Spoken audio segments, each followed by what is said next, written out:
প্রত্যেকে মহামৃত্যুঞ্জয় মন্ত্র মানে ত্রম্বকম যজামহে এই মন্ত্রটি জপ করতে পারেন কি পারেন না? বর্তমান যুগে রোগ ব্যাধির জন্য সবচাইতে জনপ্রিয় মন্ত্র হচ্ছে মৃত্যুঞ্জয় মন্ত্র। এমন একটি মন্ত্র কিন্তু আছে যা সবাই জপ করতে পারে এবং তা রোগ হরণ করে। এটা যে কেউ জপ করতে পারে, ব্রাহ্মণ, ক্ষত্রিয়, বৈশ্য, শূদ্র, চণ্ডাল। গণপতির একটি খুব সুন্দর নামযুক্ত স্তোত্র আছে, যে নামগুলো গণপতির খুব প্রিয়। 21টি দুর্বা অথবা সম্ভব হলে একগুচ্ছ দুর্বা, যে কটি আমি পেলাম তাকে অর্পণ করে আমি প্রণাম করি। যে কোনো কর্ম সাফল্যের পথ সুগম। মহাদেবের পূজা করলে কালসর্প দোষের শান্তি হয়, তার মানে রাহুকেতুর প্রতিকার হয়। মহাদেবের পূজা করলে শনি গ্রহের প্রতিকার হয়।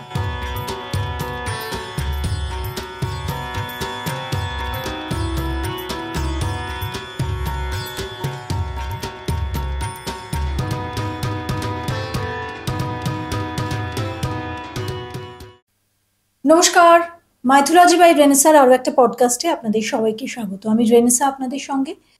আমি এই কিছুদিন আগেই আমার বাড়ি দুর্গাপুরে, আপনারা কতজন জানেন জানি না, আমি বাস স্ট্যান্ডে বসেছিলাম এবং একটা ছোট্ট ছেলে তার মায়ের সঙ্গে আমার পাশে এসে বসলো। আমরা কথা বলছিলাম, কথা বলতে বলতে হঠাৎই আমি জানতে পারলাম যে, আমি দেখলাম যে বাচ্চাটার মাথাটা ন্যাড়া, তার গায়ে মুখে কিরকম একটা পোড়া পোড়া দাগ। আমি জানতে পারলাম যে কর্কট রোগে, ক্যান্সারে আক্রান্ত বাচ্চাটি। তার মা আমাকে বলল যে চিকিৎসার জন্য তারা কলকাতার একটি হাসপাতালে এসছে এবং তারা নিয়মিত সেখানে যাতায়াত করে। এবং তার মা আমাকে আরও একটা কথা বললেন যে আমার কোনো কিছুতেই ভরসা নেই, তাই আমি একটা বিশেষ মন্ত্র জপ করি। আর এই জপ করার ফলে সেই 2.5 বছরের ছোট্ট শিশুটি, যে এখনো কোনো খাবারও খেতে পারেনি, সে আস্তে আস্তে ভালো হয়ে যাচ্ছে। চিকিৎসা এবং তার সঙ্গে মন্ত্র।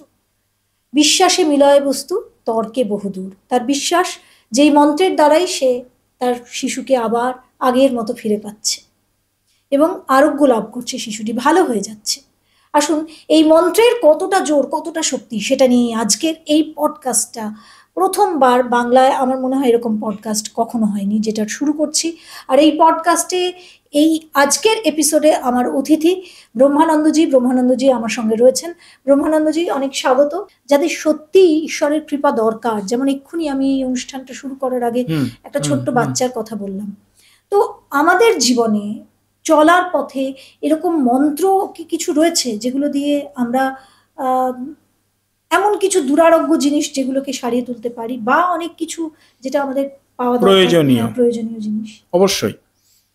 দেখুন, প্রথম কথা, মন্ত্রের বিভিন্ন প্রকার শ্রেণী বিভাগ আছে, এটা বুঝতে হবে।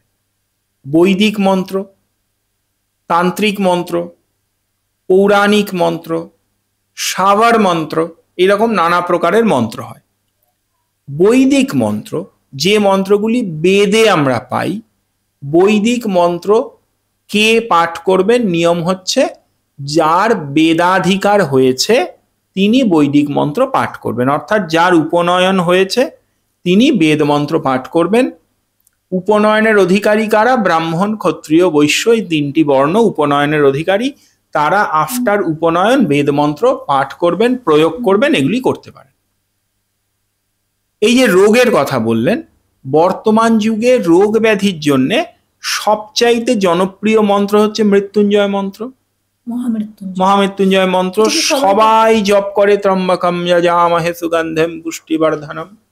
কিন্তু এটা নিয়ে কিন্তু ভীষণ, যদি শাস্ত্রীয় দৃষ্টিতে ধর্মাচার্যদের কথা ভাবি, তাহলে কিন্তু কনফিউশন আছে যে প্রত্যেকে মহামৃত্যুঞ্জয় মন্ত্র মানে ত্রম্বকম যজামহে এই মন্ত্রটি জপ করতে পারেন কি পারেন না।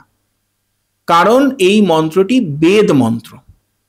যারা ধর্মশাস্ত্র মেনে ভীষণ, যাদেরকে আজকালকার যুগের ভাষায় বলা হয় যারা ভীষণ গোঁড়া, তারা কিন্তু বলবেন যার বেদাধিকার নেই তিনি এই মন্ত্র জপ করতে পারেন না, মানে যার উপনয়ন হয়নি। হ্যাঁ, মানে মহিলারা তো পারবেই না, কেউই পারবে না। তাহলে এইবার তাহলে এমন একটি মন্ত্র কিন্তু আছে যা সবাই জপ করতে পারে এবং তা রোগ হরণ করে। আছে আছে, কিন্তু সেটার খবর আমরা কেউ রাখি না।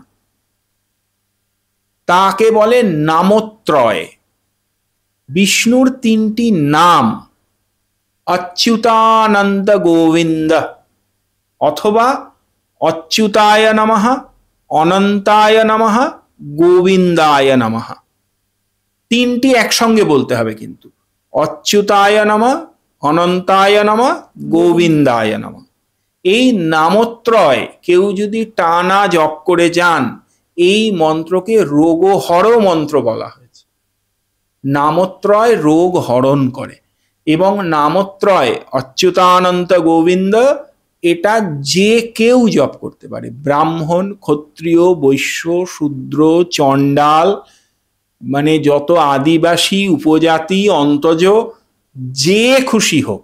এটা মন্ত্র জপ করার কোনো নিয়ম আছে কি, মানে স্নান সেরে বা? স্নান সেরে বসে নির্দিষ্ট সংখ্যক জপ করতে পারলেও ভালো, না পারলে অনবরত নিজের মনে জপ করে যাওয়া বা খুব নিচু স্বরেও যদি কেউ কন্টিনিউয়াস পাঠ করে যান তাতেও কোনো দোষ হয় না, বরং ভালো ফল হয়। এই অচ্যুতানন্ত গোবিন্দ অথবা অচ্যুতায় নম, অনন্তায় নম, গোবিন্দায় নম, এই নামত্রয় পাঠ করুক, রোগ হরণ হবে, হবেই হবে। শাস্ত্র বলেছে রোগহর মন্ত্র নামত্রয়, কিন্তু এর প্রচার নেই। যেটা নিয়ে বিতর্ক আছে সেটারই প্রচার বেশি, কিন্তু ওটা নিয়ে বিতর্ক আছে যে বেদ মন্ত্র যে কেউ করতে পারবেন কিনা। না, সেক্ষেত্রে বেদ মন্ত্র যদি যে কেউ করতে না পারে, তার মানে মেয়েরা তো করতেই পারবে না, তাদের তো উপনয়নের। হ্যাঁ, উপনয়নের প্রশ্ন নেই। আজকাল তো গায়ত্রী মন্ত্র সবাই জপ করেন, কিন্তু যারা খুব গোঁড়া ধার্মিক তারা তো বলবেন উপনয়ন ছাড়া গায়ত্রী মন্ত্র জপ করা যায় না। কিন্তু আজকাল তো গায়ত্রী মন্ত্র মোবাইলের রিংটোনেও পাওয়া যাচ্ছে। এটা কি উচিত? আমার দৃষ্টিতে উচিত না, কিন্তু আমি কোনো ভার্ডিক্ট দিচ্ছি না। আমি বরং এটার একটা সলিউশন দিচ্ছি যে ওই মন্ত্রের থেকে নামত্রয় মন্ত্র করলে রোগ হরণ ভালো হবে এবং কোনো কন্ট্রাডিকশন তৈরি হবে না, কোনো কনফিউশন তৈরি হবে না। ফলে রোগহর মন্ত্র হিসেবে নামত্রয় বেশি অ্যাপ্লাই হওয়া উচিত। আমরা গণেশকে জানি যে সিদ্ধিদাতা, মানে কার্য সিদ্ধির জন্য, এবং পরীক্ষার সময় বিশেষ করে আমরা গণেশ দাদা নম, গণেশায় নম করে যাই। তো গণেশের কোনো ইফেক্টিভ মন্ত্র রয়েছে? বা সবার আগে জানা দরকার যে এই যে পরীক্ষা বা পড়াশোনার সঙ্গে জড়িত কিছু, বিশেষ করে বাচ্চারা, তারা গণেশকে খুব ভালোবাসে, গণেশ দেবতা বাচ্চাদের খুব প্রিয়। তো পরীক্ষার সময় বা অন্য যে কোনো পড়াশোনা সংক্রান্ত যে কোনো বিষয়ে কি মন্ত্র পাঠ করবে? দেখুন, গণপতি এমন একজন দেবতা, যে কোনো কর্ম, যে কোনো প্রকার কর্ম সুষ্ঠুভাবে যেন হয় তার জন্য আমরা তার কাছে প্রার্থনা করতে পারি। আচ্ছা, এই প্রার্থনা কিরম ভাবে করব? গণপতির একটি খুব সুন্দর নামযুক্ত স্তোত্র আছে, যে নামগুলো গণপতির খুব প্রিয়, এবং এটা মঙ্গলাচরণের সময় পাঠও করানো হয়। যে সুমুখশ্চৈক দন্তশ্চ কপিলো গজকর্ণক লম্বোদরশ্চ বিকটো বিঘ্ননাশো গণাধিপ ধূম্রকেতুর গণাধ্যক্ষ ভালচন্দ্র গজানন দ্বাদশৈতানি নামানি। এর পরে ছেড়ে দিন।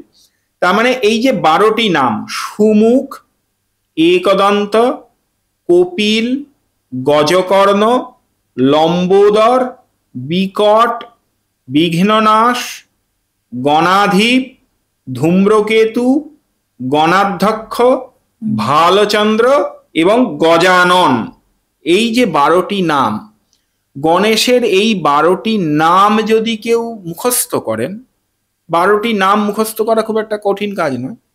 এই 12টি নাম শুধু স্মরণ করে তাকে যদি প্রণাম করা হয়, অথবা এই 12টি নাম স্মরণ করে যদি 21টি দূর্বা অথবা সম্ভব হলে একগুচ্ছ দূর্বা, যে কটি আমি পেলাম, তাকে অর্পণ করে আমি প্রণাম করি, যে কোনো কর্ম সাফল্যের পথ সুগম হয়। যে কোনো কর্ম। হ্যাঁ, খুব সোজা ব্যাপার, কিচ্ছু লাগে না। ইফেক্টিভ। হ্যাঁ, কিন্তু সুগম হয়। আর ধন সম্পত্তি পাওয়ার জন্য কি মা লক্ষ্মীরই শরণাপন্ন হতে হয়? দেখুন, ধন সম্পত্তির জন্য আমাদের ধর্মে 3 জনের কথা আমার ইনস্ট্যান্ট মনে পড়ছে। একজন হচ্ছেন সবচেয়ে কমন লক্ষ্মী দেবী। লক্ষ্মী দেবীকে খালি ধন বলবো না, সামগ্রিক শ্রী প্রদান করেন তিনি।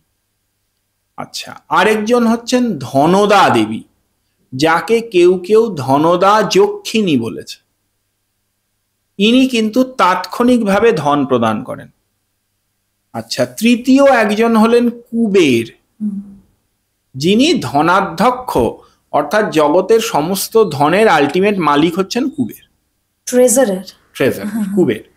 কুবেরকে কেমন দেখতে, এটা নিয়ে আমি বারবার আগেও বলেছি, এখনো বলছি, যে ছবি বা যে মূর্তিটি বাজারে পাওয়া যায় সেটা কুবের নয়। ওই যে গোল গাল মোটা সোটা একটি মূর্তি, হাতে একটি বেজি নিয়ে বসে আছে, এটা কুবের না। এটা বৌদ্ধ দেবতা জম্ভল, এটা কুবের না। কুবের কেমন দেখতে? কুবের হবে হয় পালকিতে বসা, নয় একটা মানুষের ঘাড়ের উপরে বসা, হাতে একটা গদা থাকবে। কুবের হচ্ছেন গদাহস্ত এবং কুবের হচ্ছেন নরবাহন, মানে তার বাহন হচ্ছে নর। এবারে কেউ কেউ বলবে যে সমস্ত দেবী দেবতার বাহন তো বিভিন্ন পশু পাখি, কুবেরের বাহন হঠাৎ মানুষ কেন? এবার এটা আমি বলি, আপনি ভেবে দেখুন, মানুষ ছাড়া পৃথিবীর আর কোনো জীব টাকার বশ না। টাকাকে মানুষ ছাড়া আর কেউ পাত্তা দেয়?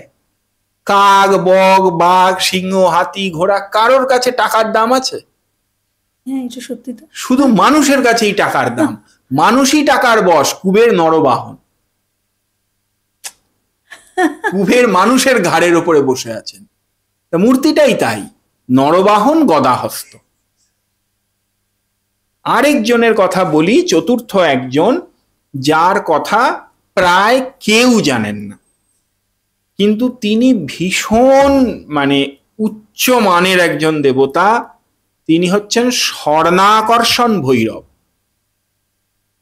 স্বর্ণাকর্ষণ ভৈরবের যে উপাসক যারা, তারা স্বর্ণাকর্ষণের যে মূর্তি পূজা করেন, সেই মূর্তিতে কিন্তু তারা এরকম মানেন যে স্বর্ণাকর্ষণ ভৈরবের 2 জন পূজারী হচ্ছেন লক্ষ্মী আর কুবের। মানে লক্ষ্মী দেবী এবং কুবের দেবতা, তারা হচ্ছেন স্বর্ণাকর্ষণ ভৈরবের উপাসক, এবং স্বর্ণাকর্ষণ ভৈরবের কৃপায় তাঁরা ধনাধ্যক্ষ।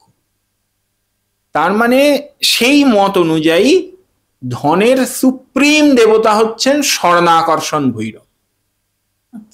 যার মন্ত্রটি অতি বিশাল, এ একেবারেই সাধারণের বোধগম্য মন্ত্র না, কিন্তু আছে, আমি ফর ইনফরমেশন বললাম, আছে।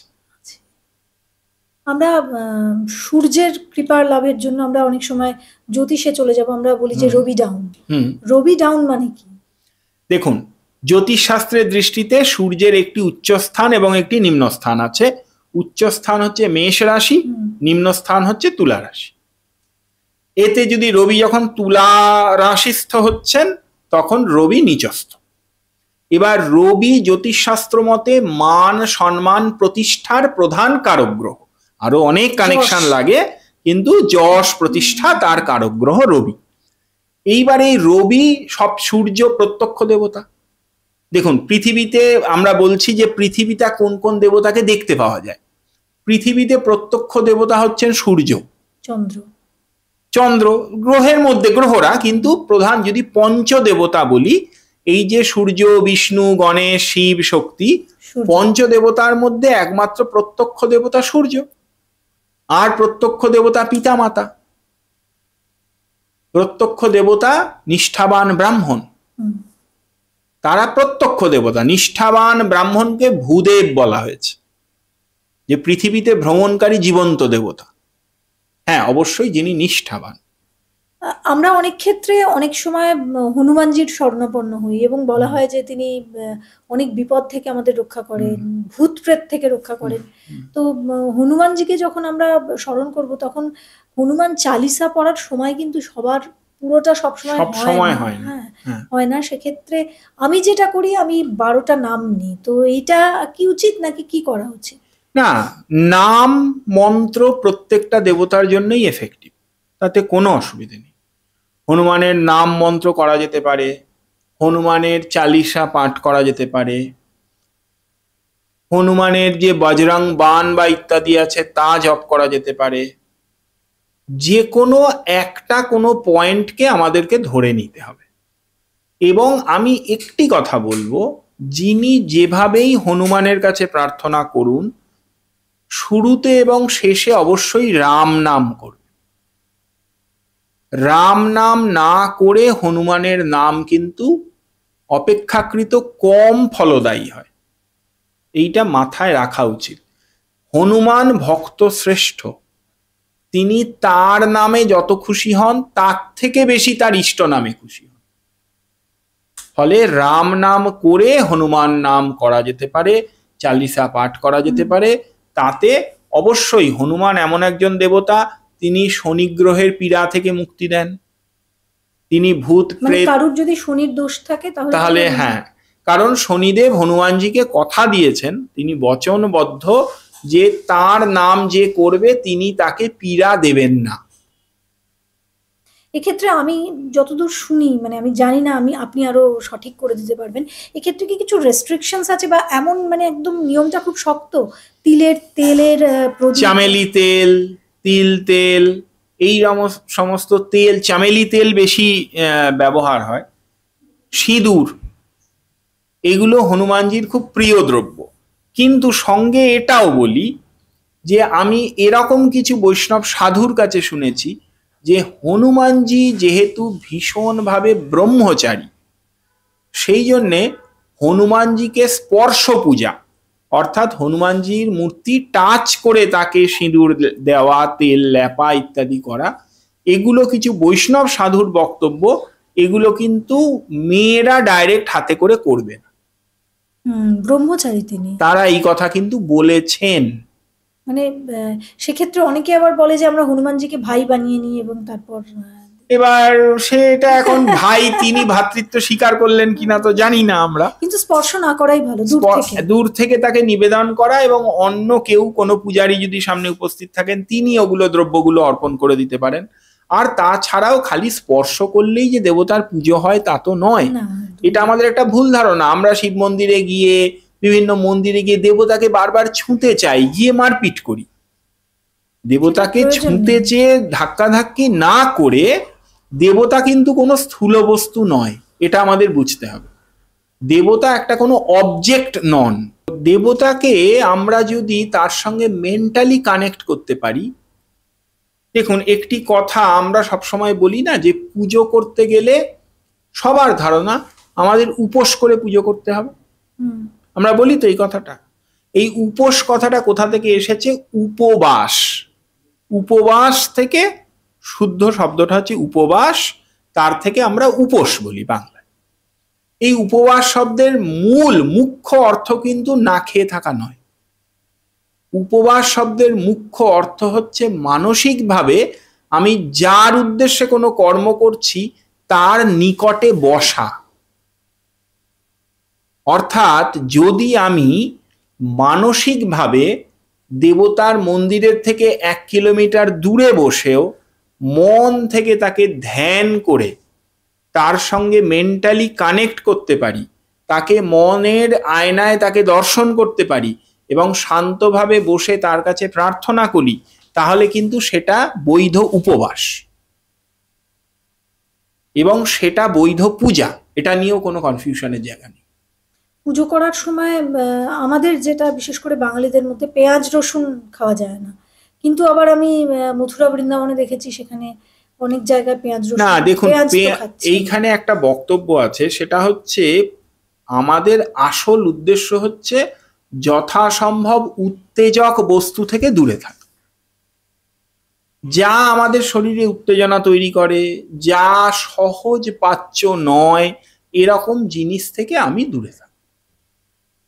এবার এই যে কোনো এই জাতীয় গুরুপাক দ্রব্য তা সহজ পাচ্য নয়, সেই জন্য সেগুলো খেতে বারণ করা।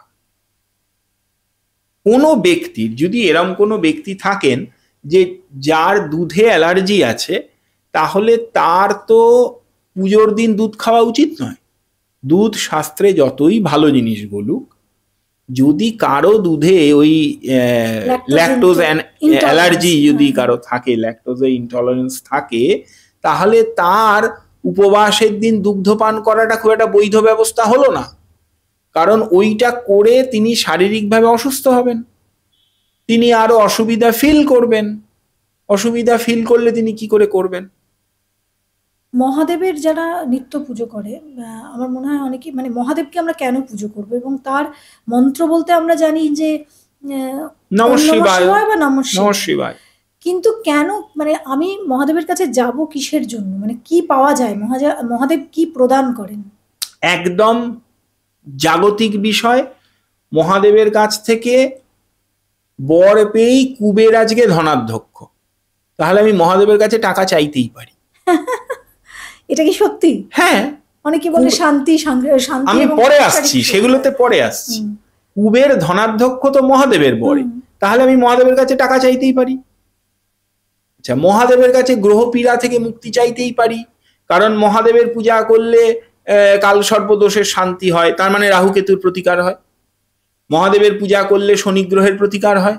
মানে যাদের কাল সর্পযোগ থাকবে তাদের মহাদেবের পুজো, শিব পূজা, রুদ্রাভিষেক ইত্যাদি করতে বলা হয়। নিত্য পূজার ক্ষেত্রে নিত্য পূজা তো করতেই হবে, এবং বিধিবৎ রুদ্রাভিষেক তার বৈধ পদ্ধতি আছে, সেটা যথেষ্ট বড় পদ্ধতি। যাই হোক, যে এমনি মহাদেবকে যে আমরা রোজ ডাকবো, হ্যাঁ, তার মানে গ্রহ পীড়ার থেকে মুক্তি দেন তিনি। গ্রহ পীড়ার থেকে মুক্তি দিলে মানুষ ভালো থাকবে। আচ্ছা, মহাদেব এইবারে ধীরে ধীরে ওপরে উঠি।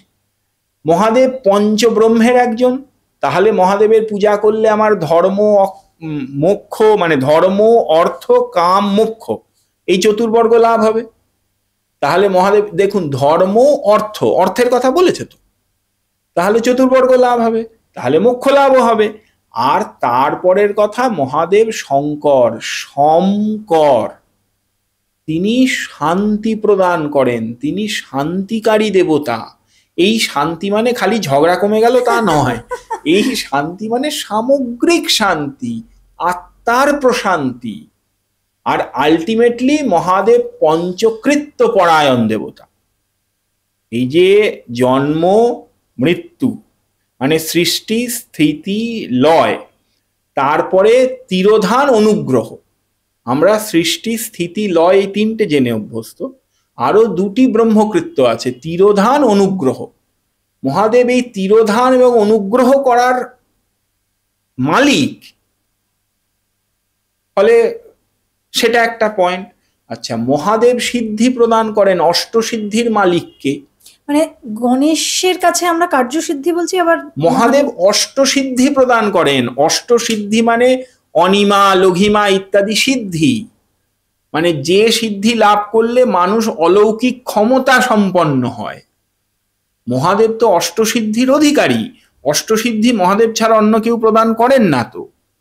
তাহলে অনিমা, এই যে নামগুলো, অনিমা, অনিমা বলছে অনুপরিমাণ হয়ে যেতে পারবে সেই ব্যক্তি, ছোট ছোট।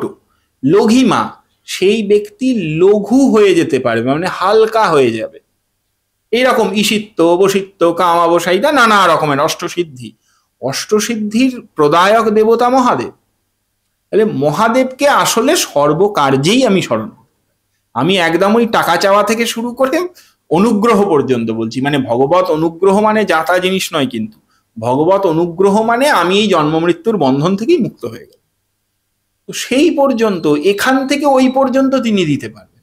কাজে সর্বান্তকরণে কেউ যদি রোজ শিব পঞ্চাক্ষরী নমঃ শিবায় জপ করে যান, কি কোনো মানে কাউন্টিংটা কেমন? কাউন্টিং চাইলে 3 সন্ধ্যা 108 করে জপ করতে পারেন কেউ, আর না চাইলে অসংখ্য জপ করতে পারেন। এই যে মন্ত্র উচ্চারণ বা মন্ত্র পাঠের বা জপ করার, খুব জেনারেল ওয়েতে যদি বলি যে জপ করার কি কিছু বিধি আছে, যেমন স্নান করা বা? দেখুন, যদি বিধিবৎ জপের কথা বলি, বিধিবৎ জপের অনেক বিধি আছে। যে কোনো মন্ত্রে ঋষি ছন্দ দেবতা থাকে, যাকে মন্ত্রের বিনিয়োগ বলা হয়। ঋষি ছন্দ দেবতা, তারপরে সেই মন্ত্রের অঙ্গন্যাস করন্যাস, তারপরে সেই দেবতার ধ্যান, তারপরে সেই দেবতার প্রথমে মানস পূজা, তারপরে বাহ্য পূজা, তারপরে জপের পরে পুনরায় মানস পূজা, তারপরে জপ সমর্পণ। এই গোটাটা হচ্ছে আসলে বৈধ জপের বিধি। মানে মন্ত্রের বিনিয়োগ থেকে সমর্পণ পর্যন্ত। বেশিরভাগ মানুষ কি করেন, জপ করার পরে, যারা মালাতেও জপ করেন দেখবেন, জপ করার পরে মালাটাকে নমস্কার করে ঠাকুরের কাছে রেখে দিয়ে উঠে পড়েন। কেউ বিভিন্ন মঠ মিশন ইত্যাদি থেকে দীক্ষা নিয়েছেন, জপ করেন, জপ করে দেখবেন প্রণাম করে উঠে পড়ে। কিন্তু এটা বিধি নয়। জপের পরে জপ সমর্পণ করতে হয়, তবেই জপ সম্পন্ন হয়। তা না হলে জপটা লীন হয়ে যায়, এই প্রকৃতিতে, এই ব্রহ্মে লীন হয়ে যায়। জপকে সমর্পণ করতে হয়। গুজ্জাদি গুজ্জগপ্ত্যাতংগ্রহাণ একটি মন্ত্র আছে, সেই মন্ত্র দ্বারা জপ সমর্পণ করতে হয়, তবে জপটা কমপ্লিট হলো এবং জপটা আমি দেবতাকে প্রদান করলাম। তো এটা হচ্ছে বিধি। আমি ওই বিধিবৎ জপের কথা বলছি না, আমি বলছি স্মরণ। নমঃ শিবায় এমন একটি মন্ত্র যা সকালে ঘুম থেকে ওঠা থেকে রাতে শোয়া পর্যন্ত কন্টিনিউয়াস স্মরণ করা যাবে, সর্বত্র যাবে, খেতে খেতে যাবে, বাথরুমে গিয়ে যাবে, সর্বত্র যাবে, তাতে অন্যায় হবে না, মনে ভক্তিটা থাকে। হ্যাঁ। এবার শিবের তো আরো কত মন্ত্র আছে, সেইগুলোর কথা আমি বলছি না, সেগুলোর জন্য বিধিনিষেধ মানতে হবে। শুধু নমঃ শিবায়। হ্যাঁ। মা কালী আমাদের আপন মা, এবং মা কালীকে আমরা বিশেষ করে বাঙালিরা যখন তখন আমাদের যখনই আমরা আমাদের কালিকা বঙ্গদেশে বলাই হয়েছে, তো সেই কালীক্ষেত্র, এই কালীক্ষেত্রে দাঁড়িয়ে যখন আমরা মাকে স্মরণ করব, তখন কি বিশেষ কোনো মন্ত্র আছে? আমি যতদূর জানি, মানে এটা আপনার সঙ্গে শেয়ার করা আমার মনে হয় যাই, আমাকে একজন বলেছিলেন যে নম কালী এটা বলবে, নাকি মা কালীকে যখন একটা ফুল দেব বা বেলপাতা দেব, যাই দেব, কি মন্ত্র বলবো মাকে? দেখুন, যদি ব্যাকরণগতভাবে ঠিক হতে হয় তাহলে বিভক্তিযুক্ত নাম হতে হয়। এটা ব্যাকরণ আছে, মন্ত্রের একটি ব্যাকরণ আছে, তাতে বিভক্তি যোগ করতে হয়, চতুর্থী বিভক্তি যোগ হবে। সেই হিসেবে কালিকাওই নামাহা, এইটা হচ্ছে ব্যাকরণগতভাবে ঠিক। তারপরে বলি, কালী শব্দটাই একটা মন্ত্র। কালী, কয়াকার লয় দীর্ঘি, হর্ষি নয় কিন্তু, লয় দীর্ঘি, কালী দীর্ঘ, হ্যাঁ দীর্ঘ ই। আজকে কিন্তু বাংলা ভাষায় হ্রস্ব ই দীর্ঘ ই, হ্রস্ব উ দীর্ঘ উ, এ প্রায় অবলুপ্ত হয়েছে। কিন্তু কয়াকার লয় হর্ষি কালী মা কালী নন, লয় দীর্ঘি, কালী, স্পষ্ট উচ্চারণ করতে হবে। কালী নামটাই একটা মন্ত্র, শুধু কালী কালী জপ করা যায়, কালী নামই মন্ত্র, তারা নামই মন্ত্র, রাম নামটাই মন্ত্র। সেক্ষেত্রে মন্ত্রের যে গুরুত্ব আমাদের শাস্ত্রে, আমাদের জীবনে তা অপরিসীম। অবশ্যই। তবে সব কিছুর পরে আমি বলবো, এগুলো তো আমরা নানা রকম রেডিমেড মন্ত্রের কথা বললাম, আলটিমেটলি কিন্তু প্রকৃত বীজ মন্ত্র তা সর্বদা গুরুর থেকেই গ্রহণ করতে হয়, এবং প্রতিটি ব্যক্তির একটি বীজ মন্ত্রযুক্ত বৈধ দীক্ষা হওয়া উচিত, এবং তা গুরুর নির্দেশ মতো জপ করা উচিত, এটা প্রত্যেকের উচিত। এবং আরেকটা কথা বলি, এই বীজ মন্ত্র ইত্যাদি আজকাল ইউটিউবে, বিভিন্ন বইতে, অনলাইনে পাওয়া যায়, সেটা কিন্তু কখনোই কেউ করবেন না, এটা সম্পূর্ণভাবে অবৈধ। আমি একটা নিয়মের আমার সুবিধের জায়গাটা মানি আর অসুবিধের জায়গাটা মানি না, এটা ঠিক নয়, এটা শাস্ত্র নয়। না, মানলে যেখানে মন্ত্র বলা আছে আমি বই ধরে ধরে দেখিয়ে দিতে পারি, যে যে জায়গায় যে যে দেবতার মন্ত্র বলা আছে তাতে বলা হয়েছে গুরু মুখ হতেই গ্রহণ করতে হবে। এবং তৎকালীন সময় ঋষিরা যখন লিখেছেন তখন কিন্তু বই ছাড়া আর কিছু ছিল না, ঋষিরা ইন্টারনেটের কথা লেখেন। ঋষিরা যেটা লিখে গেছেন, পুস্তকাদি থেকে মন্ত্র গ্রহণ করে জপ করলে নিকৃষ্ট যোনি প্রাপ্ত হতে হয়, অর্থাৎ পরবর্তী জন্মে নিম্ন জন্ম প্রাপ্ত হবেন তিনি, পুণ্য তার কিছুই হবে না, তিনি নিম্ন যোনিতে জন্মাবেন, অর্থাৎ বিভিন্ন পোকা মাকড়, নিম্ন শ্রেণীর পশু ইত্যাদি নিম্ন যোনি প্রাপ্ত হবেন। যদি মন্ত্র মানি, মন্ত্রের রেস্ট্রিকশন গুলো মানতে হবে, ঋষিদের কথাগুলো মানতে হবে। এখানে নিজের চালাকি করার আর নিজের বুদ্ধি অ্যাপ্লাই করার কোনো জায়গা নেই। ঋষিরা পুস্তকাদি লিখেছেন, এটা নিয়ে কায়দা করার কোনো জায়গা নেই যে ঋষি পুস্তক লিখেছেন ইন্টারনেট লেখেননি, মানে কোনো জায়গা থেকেই নেওয়া যাবে না, গুরু মুখ থেকেই নিতে হবে। এখন তো গুগলও নয়, এখন চ্যাট জিপিটি থেকে সব হয়ে যাচ্ছে। যাই হোক, আমার মনে হয় এই এপিসোডটার মাধ্যমে আমরা অনেকটা আমার যে দর্শক রয়েছে তাদেরকে অনেক কিছু জানাতে পারলাম। অ্যাকচুয়ালি আমাদের যে মন্ত্রগুলো আমরা উচ্চারণ করি বা তার মানে তো আসলে ঈশ্বরকে স্মরণ করি, তার কৃপা পেতে চাই, সেখানেই হয়ে যায় একটা বড় ভুল। কোন দেবতাকে কোন মন্ত্রে তুষ্ট করব আর কেন করব এটা জানা খুব দরকার। আর এটা না জেনে অজান্তে ইন্টারনেট ব্যবহার করে বা এআই ব্যবহার করে আজকাল এবং বই ব্যবহার করে আমরা কিন্তু অনেক ভুল করে ফেলি। মানে জেনারেল ওয়েতে সব কিছু লেখা থাকে, কিন্তু কার জন্যে কোনটা আর কেন সেটা জানার জন্য একজন বিশেষজ্ঞকে দরকার। আর সেই বিশেষজ্ঞদের কাছে না গিয়ে যদি আমরা এই কাজটা করি তাহলে হিতে বিপরীত হবে। কিন্তু আমার এই প্ল্যাটফর্মে সেই বিশেষজ্ঞদের এনে আমি শুধু একটা ছোট্ট ভূমিকা আপনাদের সামনে তুলে ধরলাম যে আসলে কি করা উচিত, কিন্তু করতে হবে আপনাদেরই। এবং সেটা করতে হলে আপনাদের কোনো গুরুর কাছে যেতে হবে, সঠিক জিনিসটা জানতে হবে, কিন্তু জানতে যে হবে আর কেন জানতে হবে এটাই আজকের এই এপিসোড থেকে আমি তুলে ধরলাম। আমাদের ধর্মের শাস্ত্রের যে বিষয়গুলো সেগুলো কিন্তু খুব লজিক্যাল, আর এই লজিক্যাল বিষয়গুলোকে তুলে আনাই মাইথোলজি বাই রেনেসার কাজ।